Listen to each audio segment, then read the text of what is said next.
لقد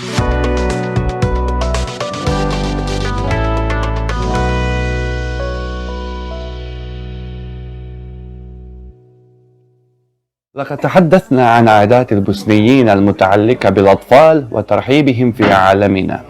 أما اليوم فسنخبركم كيف نودع ميتا بعد انتقاله إلى الآخرة. حين نسمع أن شخصا ما مات نعزي أهله بالقول باشم ساغوسون وهو يجيب دوسم ساغوسون بهذه كلمات تركية. وحديثا نستخدم أكثر فأكثر العبارة القرآنية إنا لله وإنا إليه راجعون، قد نترجمها إلى اللغة البوسنية فنقول ميسم الله وينيا مستوراتشام. في البوسنة لا تصلي النساء صلاة الجنازة، بل نجتمع في المسجد رجالا ونساء، ثم يتجه الرجال إلى المقبرة، أما النساء فتبقين في المسجد ويقمن بالأذكار الجماعية التي تسمى التوحيد. وفي نهاية التوحيد تحصل على هدية رمزية تتكون من رغيف وعصير، ويعطى لك هذه الهدية لتقرأ الفاتحة على روح الميت. التوحيد يكون في يوم الجنازة، وأيضا بعد 7 أيام و40 يوما وعام كامل منذ الوفاة.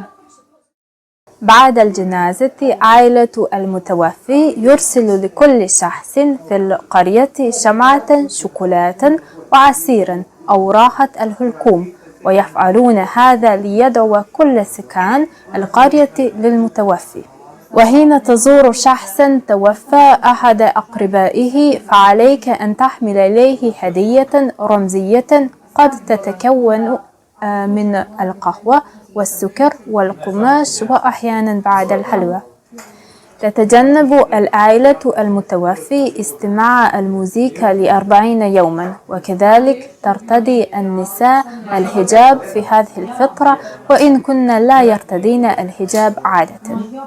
وهناك عادة أخرى تتعلق بفترة 40 يوما. على سبيل المثال يشغل شمعة في الغرفة التي مات فيها الشخص أو يترك لروحه كوب من الماء. وإذا زرت البوسنة فبالتأكيد ستلاحظ أن المقابر موجودة في الفناء المساجد وفي وسط المدينة أيضا، ونحن لا نبعد المقابر عن أعين الناس لتذكرنا دائما أن أجر الله لآت.